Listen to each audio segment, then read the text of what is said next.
என்ன மாமனார் வண்டி கூட சண்டை போட்டுக்கிட்டு இருக்காரு? என் மேல இருக்கிற கோவத்தை வண்டி மேல காட்டுறாரோ அதே மாதிரி எனக்கு இருக்கிற கோவத்தை இவர் பொண்ணு மேல காட்டினா என்ன பண்ணுவாரு? அரசி, அரசி, எங்கடி இருக்க? கூப்பிட்டது நானு, அங்க என்ன பார்வை? எதுக்கு கூப்பிட்டிய? அரசி அரசி 50 தடவை கூப்பிட்டா வருவியா? எதுக்கு கூப்பிட்டிய? என் பர்ஸ் மறந்து வச்சிட்டேன், போய் எடுத்துட்டு வா போ. ஓ என்ன அங்கேயே பாத்துக்கிட்டு இருக்க? போ இத வச்சுட்டு என் பர்ஸ் எடுத்துட்டு வா போ. போன்றல உள்ள வர பர்ஸ் எல்லாம் இல்ல. பர்ஸ் இல்லையா? இல்ல. உள்ள போய் தேடினியா இல்ல வீட்டை ஒரு சுத்திட்டு வந்தியா? நிஜமாவே உள்ள இல்ல. ஒரு வேலை உருப்படியா செய்யறதா? நடக்கிறது கொஞ்சமாவது இருக்கா இல்லையா? பெரிய இவன் மாதிரி உள்ள போய் சுத்தி பாத்துட்டு வர. எங்க போற? அடி. என்ன பண்றீங்க? பார்த்தா தெரியல உங்க அப்பாவை தந்தை பாசத்துல துடிக்க வச்சுக்கிட்டு. பாருங்க, என்ன கோவமா இருந்தாலும் என்கிட்ட காட்டுங்க. எங்க அப்பாவெல்லாம் நீங்க கஷ்டப்படுத்தாதீங்க.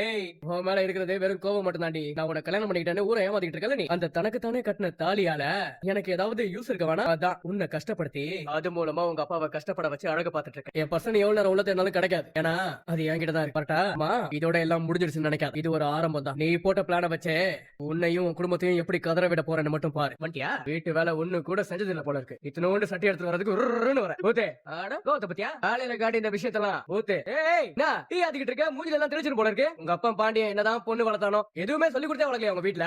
இந்த லட்சணத்துல ஒரு பொண்ணை வளர்த்துட்டு அவர் பேசுற பேச்ச பாக்கணுமே. ஏதோ அவர் தான் இந்த உலகத்திலே சிறந்த அப்பா, சிறந்த டாடி அப்படின்ற அளவுக்கு பேசுவார் உங்க அப்பா. அவருக்கு என்ன உன் மேல அம்புட்டு பாசமா? உன்னை திட்டினா அவருக்கு அவ்வளவு கோவம் வருது. கண்ணு செவக்குது, காது துடிக்குது, கால் நடுங்குது, கரண்ட் பாக்ஸ் வெடிக்குது. ஐயோ அப்பா, எங்க அப்பாவை பத்தி மட்டும் பேசாதீங்க. உங்க அப்பாவோட வீக்னஸ் நல்லாவே புரிஞ்சிடுச்சு. அவர் பொண்ணு நீ